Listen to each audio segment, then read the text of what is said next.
আসসালামু আলাইকুম বন্ধুরা, কেমন আছো তোমরা? আশা করি অনেক ভালো আছো। প্রিটেস্ট আলহামদুলিল্লাহ অনেক তোমাদের ভালো হচ্ছে। ইনশাআল্লাহ আরও ভালো করবা। তো আজকে আমি, যেহেতু আমার কালকে কেমিস্ট্রি, তো আজকে তোমাদের জন্য একটুখানি কেমিস্ট্রি নিয়ে কাজ করার ইচ্ছা হলো। ইনশাআল্লাহ তোমাদের জন্য একদম 20 মিনিটের মধ্যে একটা করে অধ্যায় ইনশাআল্লাহ এমনভাবেই শেষ করে দিব যাতে আর কিছু যেন না থাকে। তো মানে আসলে দেখো, ইনশাআল্লাহ একটা ক্লাস দেখলেই তোমরা বুঝতে পারবা, মানে এত কম টাইমে এত সুন্দর রিভিশন কোথাও দিতে পারবা না ভাইয়া। তো চলো আমরা কথা না বাড়িয়ে শুরু করবো, কারণ আমাদের বেশি টাইম নেই, আমারও প্রি টেস্ট কালকে রসায়ন। তো গাইজ, প্রথমে আমরা সপ্তম অধ্যায় নিয়ে কথা বলবো। সপ্তম অধ্যায় নিয়ে কথা বলার সময় আমরা দেখতে পাচ্ছি এখানে জারণ মান, মানে কি কি সিকিউ আসবে। সিকিউ থেকে এই কয়েকটা জিনিস পড়লেই কমপ্লিট। দেখো আমি কিন্তু সিকিউর কথা বললাম এখানে। এই লাসাদেলিয়ার নীতি ট্রিপল স্টার আসবেই। জারণ মান, জারণ বিজারণ, বিভিন্ন ধরনের বিক্রিয়া। তো আসো প্রথমে আমরা একটু বইয়ের লাইনগুলো একটু দেখে আসি। বইয়ের লাইনগুলো আমরা একটু দেখে আসি।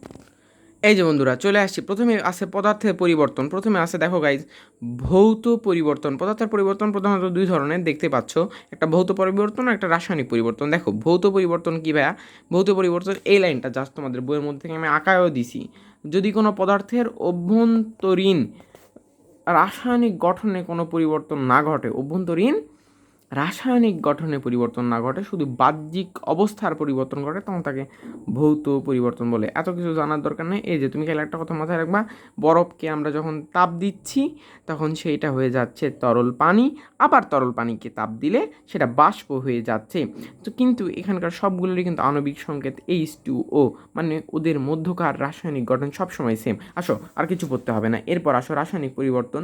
রাসায়নিক পরিবর্তনে আমরা সেখান থেকে পড়ব, যে কোনো পদার্থের বাহ্যিক তাপমাত্রা ও চাপের পরিবর্তন করলে কিংবা অন্য পদার্থের সংস্পর্শে আনলে। তিনটা জিনিস দেখো, তাপমাত্রা যদি চেঞ্জ করি, চাপের পরিবর্তন করলে, কিংবা অন্য পদার্থের সংস্পর্শে আনলে পরিবর্তিত হয়ে ভিন্ন রূপধর্মী নতুন পদার্থে পরিণত হয়। এ ধরনের পরিবর্তনকে রাসায়নিক পরিবর্তন বলে, বুঝছো? একে একদম সম্পূর্ণ নতুন ধর্ম বিশিষ্ট মানে পদার্থে পরিণত হয়। দেখো তারপর আছে, দেখো একটা জিনিস খুব, মানে একটা ভালো জিনিস। দেখো আমরা অনেকে ভাবি যে এখানে যেহেতু পরিবর্তন হয়ে যাচ্ছে তাহলে তো পুরোটাই পরিবর্তন হয়ে যাওয়া উচিত, কিন্তু পরিবর্তন হবেই একদম, কিন্তু সবগুলো পরমাণু আগের ওই ভাঙা মানে যুক্ত হওয়া মৌলগুলো থেকেই আসবে। আসো এরপর আমরা এখানে দুইটা বিক্রিয়া দেখব। আমরা এখানে প্রথমে দেখতে পাচ্ছি, আমরা মিথেনের সাথে অক্সিজেনের সংযোজন দিলে কার্বন ডাই অক্সাইড আর এখানে পানি উৎপন্ন হচ্ছে। একইভাবে আমরা যদি ক্যালসিয়াম কার্বনেটকে হাইড্রোক্লোরিক অ্যাসিডের সাথে সংযোজন দিই, ক্যালসিয়াম কার্বনেটকে হাইড্রোক্লোরিক অ্যাসিডের সাথে সংযোজন দিই, তাহলে ক্যালসিয়াম ক্লোরাইড, তারপর এখানে তুমি দেখতে পাচ্ছ কার্বন ডাই অক্সাইড ও পানি উৎপন্ন হচ্ছে। এরপর আসো আমরা রাসায়নিক বিক্রিয়ার শ্রেণীবিভাগ নিয়ে কথা বলবো। রাসায়নিক বিক্রিয়ার দিক প্রধানত দুই ধরনের ভাইয়া, মানে দেখতে পাচ্ছ আমি হাত দিয়ে ভিডিও করতেছি, তারপর একটু পড়াতে হচ্ছে, একটুখানি নড়তেছে, কিছু মনে করো না, ইনশাল্লাহ চালায় যাও, ভালোই হবে। যারা একটু ঠিক হই। হ্যাঁ, বিক্রিয়ার দিকের উপর ভিত্তি করে রাসায়নিক বিক্রিয়াকে দুই ভাগে ভাগ করা হয়, একটা হচ্ছে একমুখী আর একটা হচ্ছে উভমুখী। একমুখী কি? বিক্রিয়ক পদার্থগুলো সরাসরি উৎপাদে পরিণত হবে, কিন্তু উৎপাদগুলো বিক্রিয়কে আসতে পারবে না। এখানে আর কিছু পড়ার দরকার নেই, এখানে একটা বিক্রিয়া আছে। দেখো ক্যালসিয়াম কার্বনেটকে যদি আমরা তাপ দিই, সেটা বিযোজিত হয়ে ক্যালসিয়াম অক্সাইড ও কার্বন ডাই অক্সাইড গ্যাসে পরিণত হবে। এরপর আসো উভমুখী বিক্রিয়া। উভমুখী বিক্রিয়াটা কি? যে বিক্রিয়ায় বিক্রিয়ক পদার্থগুলো বিক্রিয়া করে উৎপাদে পরিণত হয়, আবার উৎপাদ পদার্থগুলো আবার পুনরায় বিক্রিয়া করে বিক্রিয়কে পরিণত হয়। একে আমরা বলতে পারি কি বলে, উভমুখী বিক্রিয়া। এখন আসো, উভমুখী বিক্রিয়ায় উৎপাদ থেকে যেই বিক্রিয়ক থেকে যে উৎপাদে যাচ্ছে তাকে আমরা বলছি সম্মুখমুখী। অ্যান্ড যখন সেইটা উৎপাদ থেকে পুনরিত হয়ে আবারও আমাদের কি বলে, উৎপাদ থেকে যখন বিক্রিয়কে আসতেছে তাকে আমরা পশ্চাৎমুখী বলতে পারি। একে আমরা দুটি অর্ধমুখী তীর চিহ্ন, অনেক ইম্পর্টেন্ট এমসিকিউর জন্য। এবার আসো একটা বিক্রিয়া দেওয়া আছে, ইথানলের সাথে ইথানোয়িক অ্যাসিডের বিক্রিয়া দিছে, সেটা হলো প্রভাবক কাজ করতেছে HCl হাইড্রোক্লোরিক অ্যাসিড, সেখানে হচ্ছে ইথাইল ইথানয়েড এস্টার। এইটা তোমাদের জৈব যৌগের বিক্রিয়ায় অ্যাস্টারিফিকেশন একটা বিক্রিয়া, যখন আমরা কোনো অ্যালকোহলের সাথে অ্যাসিডের বিক্রিয়া দিব সেখানে অ্যাস্টার উৎপন্ন হয়। আচ্ছা, তারপর আর কিছু জানার দরকার নেই, একটা বিক্রিয়া আছে তোমাদের বই, মানে আমাদের বইয়ে, এখানে হাইড্রোজেনের সাথে আয়োডিনের বিক্রিয়া, তাহলে কি হচ্ছে হাইড্রোজেন আয়োডাইড। এখানে একটা খুব সুন্দর MCQ আছে, আসলে উপযুক্ত শর্তে সকল বিক্রিয়ায় উভমুখী, বুঝছো? কিন্তু কিছু বিক্রিয়ার বেলায় সম্মুখমুখী বিক্রিয়ার তুলনায় বিপরীতমুখী বিক্রিয়ার পরিমাণ এত কম থাকে যে বিক্রিয়াকে একমুখী বলে মনে হয়, বুঝছো? এই আর কিছু নাই। এরপর আসো তাপের পরিবর্তন। তাপের পরিবর্তনের উপর ভিত্তি করে দুই প্রকার, একটা হচ্ছে তাপ উৎপাদী, একটা হচ্ছে তাপহানি। যে বিক্রিয়ায় তাপ উৎপন্ন হয় সেটা হচ্ছে তাপ উৎপাদী, আর যেখানে হচ্ছে তাপ শোষিত হয় সেইটাই হলো তাপ শোষী। আমরা দেখব। আচ্ছা দেখো, এখানে একটা জিনিস আছে, বইয়ের বিক্রিয়াগুলো আমি দেখানোর জন্য আসলে এইভাবে বইগুলো পড়াচ্ছি। আমার তো ধরো আর মানে স্লাইড টাইড তৈরি করতে পারবো না ইনশাল্লাহ, তবে এমনি তোমাদের ধরো যখন থেকে ভিডিও দেওয়া স্টার্ট করবো তো বোর্ডে ইনশাল্লাহ চেষ্টা করব সর্বোচ্চ এফোর্ট দেওয়ার। দেখো, নাইট্রোজেন ও হাইড্রোজেনের বিক্রিয়ায় মনে রাখবে, এটা MCQ তো অনেক আসে, সেটা হলো Fe চূর্ণ প্রভাবক হিসেবে কাজ করে। আর এইভাবে অ্যামোনিয়া তৈরির প্রক্রিয়াকে বলে হেবার প্রণালী, কথাটা মাথায় রেখো। তাহলে MCQতে যদি আসে যে এই Fe বা মানে আমাদের লোহা, এটা কোন পদ্ধতিতে কাজ করে? হেবার পদ্ধতি। এখানে হচ্ছে 200 থেকে 250 অ্যাটমসফিয়ারিক প্রেশার লাগে, 450 থেকে 550 সেটা হচ্ছে আমাদের তাপমাত্রা লাগে, সেলসিয়াস তাপমাত্রা। এখানে হচ্ছে 92 কিলোজুল তাপ উৎপন্ন হয়, বুঝতে পেরেছো? আচ্ছা, এখানে এই যে দেখো Fe চূর্ণ প্রভাবক হিসেবে কাজ করে। এই যে একটা সংজ্ঞা আছে এখানে, একটি রাসায়নিক বিক্রিয়া সংঘটিত হতে তাপের যে পরিবর্তন তাকে বিক্রিয়া তাপ বলে। তাহলে কি বুঝলাম? একটি রাসায়নিক বিক্রিয়া সংঘটিত হতে তাপের যে পরিবর্তন তাকে হচ্ছে বিক্রিয়া তাপ বলে। একে হচ্ছে মনে রাখবা। এই কি বলে, অনেক ভালো একটা কথা বলবো এবার। এই তাপ উৎপাদী বিক্রিয়ায় ডেলএইচের মান হয় ঋণাত্মক। কেন ঋণাত্মক হয় তোমাদের বইয়ে দেওয়া নাই, বাট ইনশাল্লাহ আমি ক্লাস শুরু করবো কোনো না কোনো দিন, ইনশাল্লাহ এগুলো পড়ায় দিব। তো তারপর আসো, এখানে হচ্ছে আমরা এটা তো দেখলামই। এবার কথা হইল যে আমরা এবার একটু তাপ উৎপাদী বা তাপশোষী, এখানে হচ্ছে তাপশক্তির শোষণ ঘটে। দেখো এখানে তোমাদের বই একটা বিক্রিয়া আছে, সেখানে হচ্ছে নাইট্রোজেনের সাথে অক্সিজেনের বিক্রিয়া দিছে, দেওয়ার পর সেখানে হচ্ছে দেখো 180 কিলোজুল তাপ তারা দেওয়া লাগতেছে, আরও শোষণ করতেছে, তখন কিন্তু সেখানে হচ্ছে 2 মোল NO বা নাইট্রিক অক্সাইড উৎপন্ন হচ্ছে, দেখছো? এই হচ্ছে হিসাবে, এখানে হচ্ছে ডেলএইচের মান হচ্ছে পজিটিভ। এবার আসো ইলেকট্রনের স্থানান্তর। এইখানে দুই প্রকারে ভাগ করা, একটা হচ্ছে রেডক্স বিক্রিয়া, একটা হচ্ছে নন রেডক্স বিক্রিয়া। আসো এবার হচ্ছে রিডাকশান বা বিজারণের প্রথম রেড আর অক্সিডেশন থেকে, এগুলো এত কিছু পড়ার দরকার নেই, এখানে কিছু আসবে না। জারণ বিজারণ নিয়ে আমরা এখন আমার নোটে কথা হবে। এই যে দেখো চলে আসছে জারণ বিজারণ। মনে রাখবা, জারণ বিজারণ এগুলো হচ্ছে বিক্রিয়া, যেখানেই জারণ ঘটবে সেখানেই বিজারণ ঘটবে, এটা একদম মানে 100% সত্য কথা। তো আসো এখন এখানে কি বলছে তোমার বই, এত কিছু পড়ার দরকার নেই, মনে রাখবা জারণ মানে ছাড়ন, কি ছাড়বে? ইলেকট্রন ছাড়বে। আর সারণ মানে আবার বারণ, কি বাড়বে? জারণ মান বাড়বে। তাহলে দেখতে যেখানে যে বিক্রিয়ায় তোমরা দেখতে পাবা যে জারণ মান বেড়ে গেছে, তাহলে তোমাকে কি বুঝতে হবে? সেখানে অবশ্যই জারণ ঘটেছে। এরপর তোমাকে যদি বলে, এরপর আসো বিজারণ। বিজারণ মানে গ্রহণ, গ্রহণ মানে কমন, কি কমবে? জারণ মান কমবে। আচ্ছা, ভালো কথা। এরপর আমরা আর কিছু জিনিসপাতি দেখবো, তার নাম হচ্ছে জারক আর বিজারক। কথা হইল জারক আর বিজারক, এই দুটা কি? এই দুটো হচ্ছে পদার্থ, কথাটা মাথায় রেখো, কখনো প্যাচ লাগাবা না। জারণ বিজারণ এই দুটো হচ্ছে বিক্রিয়া, আর জারক বিজারক এগুলো হচ্ছে পদার্থ। আচ্ছা আসো এবার, জারক কি? যে পদার্থ ইলেকট্রন গ্রহণ করে তাকে আমরা জারক পদার্থ বলি, আর যে পদার্থ ইলেকট্রন দান করে তাকে আমরা বিজারক বলছি। আর জারক কি? ইলেকট্রন গ্রহণ করবে, কিন্তু জারণ কি করবে? ইলেকট্রন ত্যাগ করবে, আর এই কিন্তু গ্রহণ করবে, কখনোই প্যাচ লাগাবা না। আচ্ছা আসো, তারপর আমরা দর্শকায়ন পড়ছি। দর্শকায়ন বিক্রিয়ায় যার জারণ মান অপরিবর্তিত থাকে তাকে আমরা দর্শকায়ন বলছি। তারপর আসো আমরা পরের টপিকে যাচ্ছি। এই যে বন্ধুরা, আমরা চলে এসেছি এবার জারণ সংখ্যা। তো আসো, জারণ সংখ্যাতে আমরা কি দেখতে পাচ্ছি? কোনো এখানে এত তোমার বই একটুখানি রিডিং আছে, তুমি একটুখানি রিডিংটা পড়ে নাও। এখন কথা হইল, দেখো এবার একক পরমাণু সোডিয়াম, ম্যাগনেসিয়াম, ফেরাস মানে সরি লোহা, ওই এক যৌগের নাম বলতে বলতে একদম সব মুখস্থ হয়ে গেছে একদম, বুঝছো? আচ্ছা আসো, আমরা এত কিছু এগুলো পড়ার দরকার নাই, তুমি এবার খালি একটুখানি পড়ে নাও যে এখানে হচ্ছে এই যে এইটা হচ্ছে FeSO4, এ এর জারণ সংখ্যা হচ্ছে +2, আর Fe ধাতুতে এর জারণ সংখ্যা 0। আচ্ছা এগুলো আমরা পড়বো, তো দরকার নেই। এবার আসো আমরা জারণ সংখ্যা নির্ণয় করব।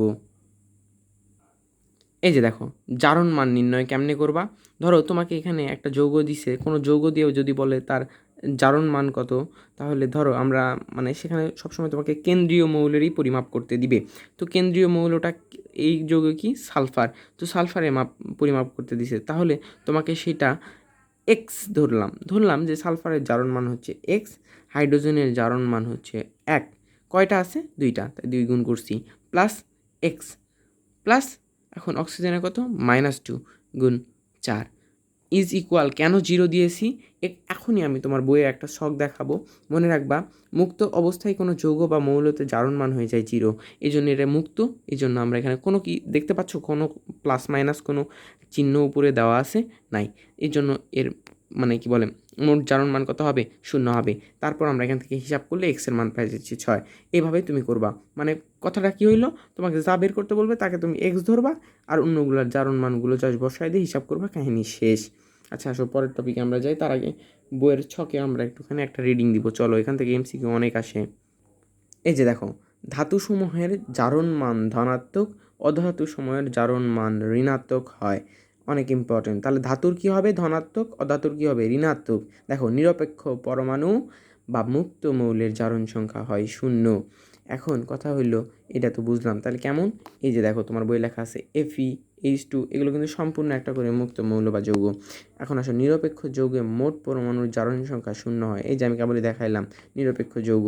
কোনো যৌগের একদম নিরপেক্ষ হইলে কোনো প্লাস মাইনাস, নিরপেক্ষ বলতে কি বোঝায়? সে এখনও আয়নিত হয় নাই, তার কোনো মানে ফাঁকা ইলেকট্রন নাই, মুক্ত ইলেকট্রন নাই, ফ্রি মানে ইলেকট্রন নাই।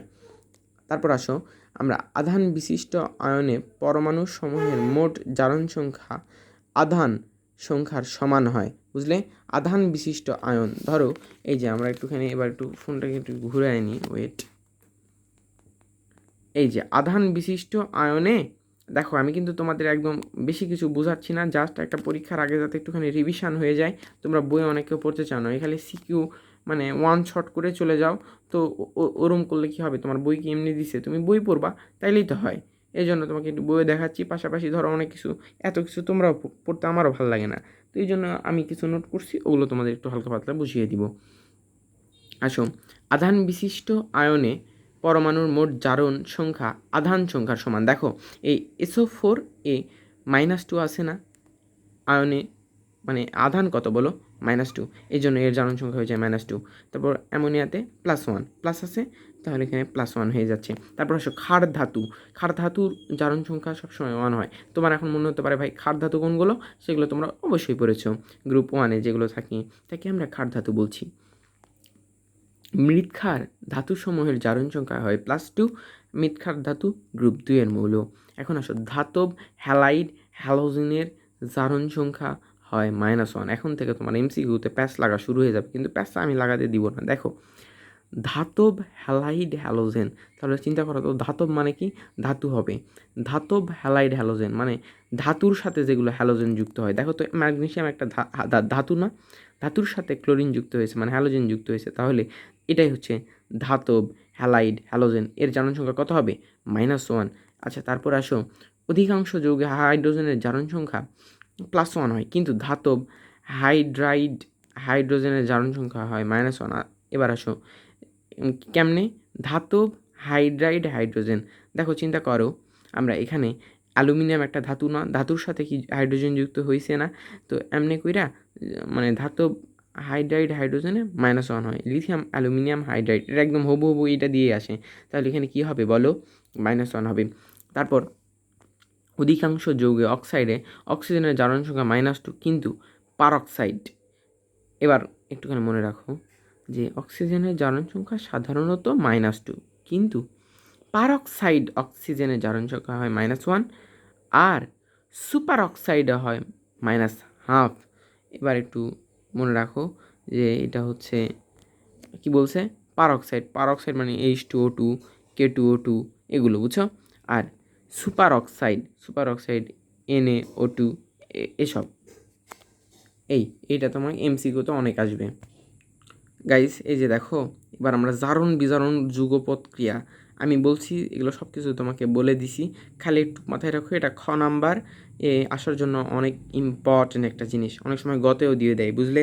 মনে রাখবে, আমি তো বলেই দিলাম, যেখানে ইলেকট্রন ত্যাগ হবে সেখানে অবশ্যই ইলেকট্রন গ্রহণ হবে, মানে জারণ বিজারণ সবগুলো একসাথে হবে, বুঝছো?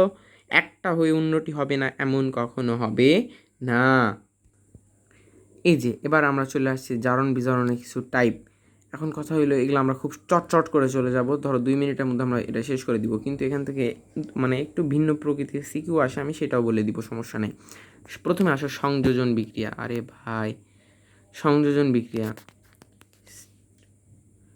যে দেখো, সংযোজন বিক্রিয়া মানে কি, যুক্ত হবে। আমি এত কিছু পড়তে যাব না, শুধু মাথায় রাখো, যে জারণ বিজারণ বিক্রিয়ায় 2 বা ততোধিক রাসায়নিক পদার্থ পরস্পরের সাথে যুক্ত হয়ে একটি মাত্র উৎপাদ উৎপন্ন করবে তাকে সংযোজন বিক্রিয়া বলে। বিক্রিয়াগুলো মাথায় রাখো, ফেরাস ক্লোরাইডের সাথে ক্লোরিন যুক্ত হয়ে ফেরিক ক্লোরাইড উৎপন্ন করে। এবার আসো, এই বিক্রিয়াটাও মাথায় রাখো, নাইট্রোজেন আর হাইড্রোজেনে অ্যামোনিয়া উৎপন্ন হয়। এবার আসো আরেকটা টাইপ পড়াই দিই, তার নাম হচ্ছে সংশ্লেষণ বিক্রিয়া। আমরা ওইখানে কি দেখলাম, 2 বা ততোধিক রাসায়নিক পদার্থ, মানে এখানে মৌল যুক্ত হতে পারবে, যৌগও যুক্ত হতে পারবে, কিন্তু এবার এই সংশ্লেষণে শুধুমাত্র মৌল যুক্ত হবে, মৌল যুক্ত হয়ে একটা মানে উৎপাদ উৎপন্ন করবে। এরপরে আসো আমরা বিয়োজন বিক্রিয়াতে যাচ্ছি। বিয়োজন বিক্রিয়া কি, যে বিক্রিয়া একটা যৌগ ভেঙে মানে 2 বা ততোধিক যৌগ বা মৌল উৎপন্ন করবে তাকে হচ্ছে বিয়োজন বিক্রিয়া বলে। দেখো, ফসফরাস পেন্টাক্লোরাইডকে আমরা যদি তাপ দিই তাহলে সেখানে হচ্ছে ফসফরাস ট্রাইক্লোরাইড ও ক্লোরিন উৎপন্ন হয়। এবার আসো, এখানে তোমাদের বই একটা জিনিস দেওয়া নাই, আমি একটু বলে দিই। এবার আসো বিশ্লেষণ বিক্রিয়া কি, সেটা হলো যে বিক্রিয়া একটি যৌগ ভেঙে 2 বা ততোধিক এখানে মৌল হবে, শুধু মৌল, আর ওইখানে যৌগ বা মৌল, বুঝছো? শেষ। এবার আসো, আমরা এখানে দেখতে পাচ্ছি পানি তড়িৎ বিশ্লেষিত হওয়ার মধ্যে দুটি অণুতে পরিণত হয়, সেখানে হচ্ছে পানিকে আমরা তড়িৎ বিশ্লেষণ করে হাইড্রোজেন আর অক্সিজেন পাচ্ছি। এরপর আসো প্রতিস্থাপন। প্রতিস্থাপনে একটু বুঝতে হবে, কোনো অধিক সক্রিয় মৌল বা যৌগমূলক কম সক্রিয় মৌল বা যৌগমূলককে প্রতিস্থাপন করে নতুন যৌগ উৎপন্ন করার প্রক্রিয়াকে প্রতিস্থাপন বিক্রিয়া বলে। আচ্ছা, এরপর আসো, মানে আমরা উদাহরণগুলো দেখছি। জিঙ্ক, জিঙ্কের সাথে আমরা সালফিউরিক অ্যাসিডের সংযোজন দিয়েছি। এবার জিঙ্ক হচ্ছে অধিক সক্রিয়, এই জন্য হাইড্রোজেনকে এক লাথি মারবে পেটে, একদম এক লাথি মেরে সে তার জায়গায় চলে যাবো গা, আর জিঙ্ক সালফেট তৈরি করব এবং ওইখানে হাইড্রোজেন তৈরি হবে। এরপর আসলে আমরা চলে আসছি দহন বিক্রিয়া। দহন বিক্রিয়া ভাই অনেক ইম্পর্টেন্ট, একটুখানি বুঝতে হবে। দহন বিক্রিয়াটা কি, কোনো মৌল বা যৌগকে বাতাসের অক্সিজেনের উপস্থিতিতে পুড়িয়ে তার উপাদান মৌলের অক্সাইডে পরিণত হওয়ার প্রক্রিয়াকে দহন বিক্রিয়া বলে। সবসময় তাপ উৎপন্ন হয়, এটা হচ্ছে তাপ উৎপাদী একটা বিক্রিয়া। মানে যেখানে তুমি অক্সিজেনের সংযোজন দেখবা সেখানেই হচ্ছে সবগুলো হবে তাপ উৎপাদী বিক্রিয়া। আচ্ছা আসো, তারপর আমরা এবার নন রেডক্সে চলে যাচ্ছি। নন রেডক্সে তোমাদের বই দেওয়া আছে, ইলেকট্রনের আদান প্রদান ঘটবে না, সেটা হবে নন রেডক্স। আর রেডক্সে কী হবে, ইলেকট্রনের আদান প্রদান হবে। আচ্ছা, এবার আসো আমরা নন রেডক্সকে 2 ভাগে ভাগ করি, একটা হচ্ছে প্রশমন আর একটা হচ্ছে অধক্ষেপণ। প্রশমন কি ভাইয়া, মানে একটা অ্যাসিড আর একটা ক্ষার পরস্পরের সাথে বিক্রিয়া করে প্রশমিত হয়ে লবণ পানি উৎপন্ন করে, একে আমরা প্রশমন বিক্রিয়া বলে, একে অ্যাসিড ক্ষারের বিক্রিয়া বলা হয়। যেমন দেখো এখানে দেওয়া আছে, এখানে তোমাকে দেওয়া আছে HCl ও NaOH এর বিক্রিয়ায় NaCl ও পানি উৎপন্ন হচ্ছে, একদম লবণ উৎপন্ন হয়ে গেছে। এর পাশে আমরা বইয়ের এখানে কিছু দেখি। এই যে দেখো, প্রশমন বিক্রিয়ায় সর্বদাই তাপ উৎপন্ন হয়। এবার একটা MCQ আসবে, দেখো, প্রশমন বিক্রিয়া তাপ উৎপাদী বিক্রিয়া, অ্যাসিড ও ক্ষার উভয়ই যদি তীব্র হয়ে যায়, এই তাপের মান হয়ে যায় ডেলএইচের মান -57.34 কিলোজুল। অনেক ইম্পর্টেন্ট, 5 স্টার MCQ ভাইয়া।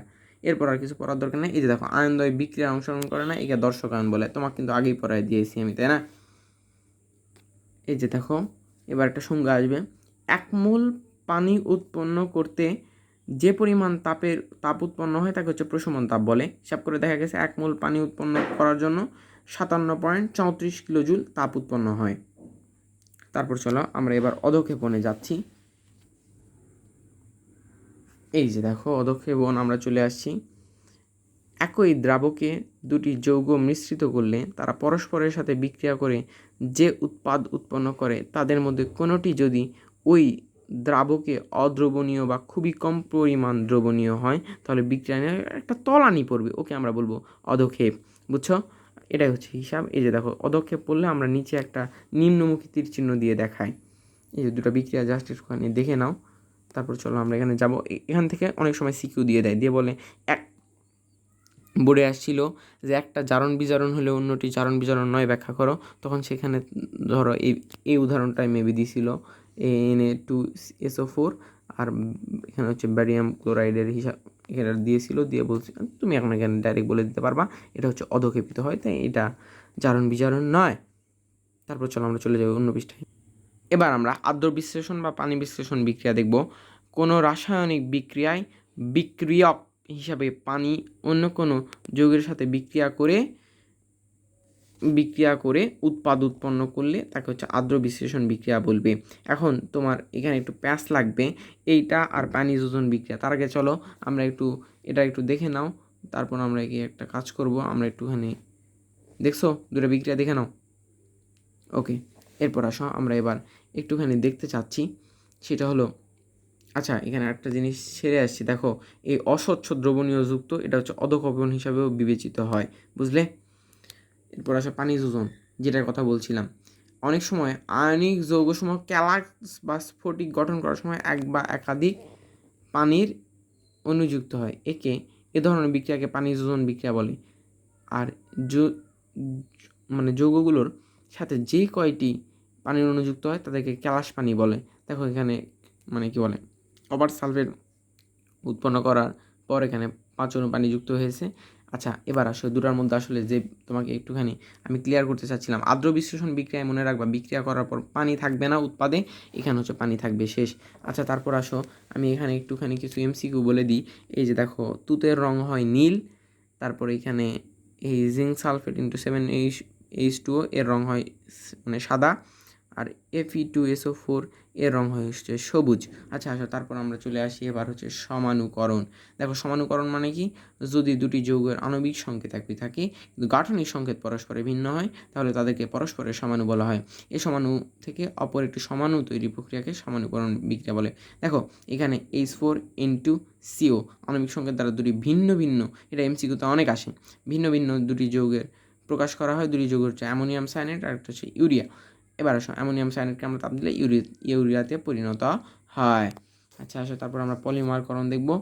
প্রভাবক উচ্চ তাপ ও তাপের প্রভাবে যখন এক বা একাধিক যৌগের অসংখ্য ক্ষুদ্র ক্ষুদ্র অণু পরস্পরের সাথে যুক্ত একটা বৃহদাকার অণু গঠন করবে, তাকে আমরা পলিমারকরণ বিক্রিয়া বলবো। এখানে ইথিলিনের বিক্রিয়া আছে, সেখান থেকে পলিথিন উৎপন্ন করছে, আমরা এই বিক্রিয়া অবশ্যই জানি। এই যে বন্ধুরা, আমরা এবার চলে আসছি লোহায় মরিচা পড়া। এত কিছু পড়ার দরকার নেই, মনে রাখবা লোহার উপর খালি রেখে দিলে এর উপর একটা বাতাসের অক্সিজেনের সাথে বিক্রিয়া করে একটা ঝাঁঝরা জাতীয় পদার্থ, মনে রাখবা মরিচা একটা ঝাঁঝরা জাতীয় পদার্থ। এখন এটার একটু সংকেতটা Fe2O3 ইন্টু N সংখ্যক পানি, যত সংখ্যকই হোক N সংখ্যক হইতে হবে, বুঝলে? আচ্ছা তারপর আমরা এবার চলে আসি তামা ও অ্যালুমিনিয়ামের ক্ষয়রোধ। তামা ও অ্যালুমিনিয়ামের ক্ষয়রোধ আমরা কেমনে করতে পারি? ধরো এখানে আমি আমার বইয়ে আঁকায় রাখছি, দেখো কপার ও অ্যালুমিনিয়াম ইত্যাদি দ্রব্যাদি ব্যবহার করে থাকি সাধারণত আমরা। দেখো কপার ও অ্যালুমিনিয়ামের দ্রব্যাদি বাতাসের অক্সিজেন উপস্থিতিতে এলে প্রথমে